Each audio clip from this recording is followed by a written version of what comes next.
Another half-hourly check of business this morning. Here is Mike Eppel. Morning, Mike. Hey, morning, Kevin. You watched the House Intelligence Committee hearings yesterday? Oh, yes, sir. You bet I did. I was honestly surprised. I thought they would briefly touch on the wiretap, say there was no evidence, and then they would just clam up. But wow, did they spill?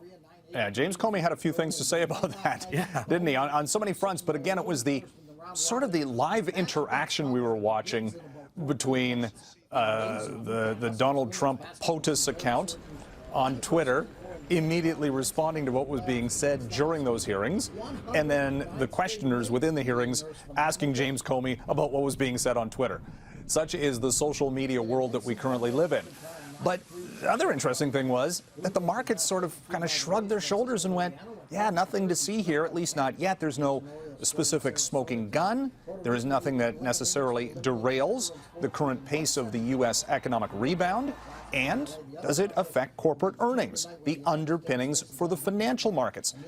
End of the day, the Dow was down 8 points, virtually no activity at all. The tech sector, the NASDAQ, hit an all-time record high during the trading session. So you would think that with, you know, the great show that was going on in Washington, there might be some spillover effect. Didn't happen, at least not yet. And we've seen this market go up consistently here over a 4-month time frame. We'll see what's in store today. Again, right now we've got a positive outlook to the trading session coming up. Most markets up globally this morning. The price for oil, we'll check commodities quickly, with the price for oil up by 40 cents or thereabouts in the early going. Yesterday, oil was down to close to a 3-month low. There is a really oversupplied U.S. market right now, and that could have a spillover effect into Canadian demand for oil going to the States. What that does to the budgetary process, that remains to be seen, of course. If the price for oil holds below $50 a barrel, you have to rework the budget again, because so much of our federal revenue and Alberta revenue comes from the energy sector still. And the Canadian dollar holding at about 75 cents U.S. And the optics are everything, as Finance Minister Bill Morneau did the tradition, showing off a new pair of shoes in Toronto yesterday ahead of tomorrow's federal budget. The finance ministers have traditionally worn new shoes to indicate the new optics or new starting point for the government on a yearly basis. Late Finance Minister Jim Flaherty, for example, during the recession years actually used a reworn pair of shoes, spruced up a little bit.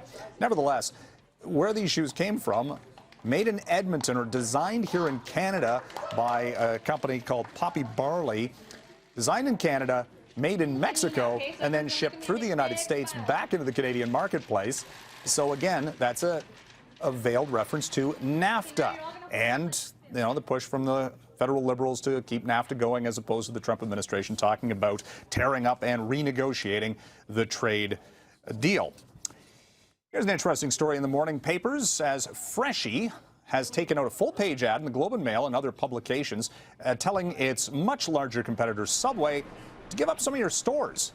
Freshii has about 260 locations, just listed its stock on the Toronto Stock Exchange recently, and Subway has 44,000 globally. It started decades ago and has grown substantially. Freshii says, though, you've probably got too many stores, Subway. Maybe you want to trade off some of those locations, help us grow. They're sort of in the same niche here. Subway is based in Connecticut, not responding yet. They say they haven't seen said proposal, and it might just be a publicity stunt for Freshii, which is certainly gaining a lot of traction, again, in the publicity ranks this morning. Apple opens at a record today.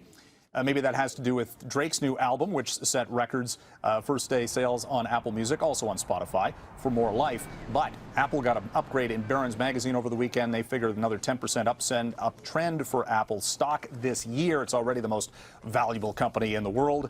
And Kevin saw Beauty and the Beast last night. Didn't want to originally. Thought, I know all the songs going in. Totally lived up to the hype. Yeah, kids loved it, and no one sang along in the theater. You have to figure going forward that's going to be the thing, singing along to any of these musicals. But nevertheless, huge implications still for Disney. Shares of Disney yesterday hit an all-time record high on the record-breaking box office receipts from the weekend. Yeah, interesting, Mike, because I mean, La La Land, Lion, these movies. I went in, I thought they were good, but I didn't think they lived up to the hype. But yeah, Beauty and the Beast, I agree with you. It's probably an early leader for some Oscar categories, I'm guessing. Oh yeah. All right. Thank you, sir.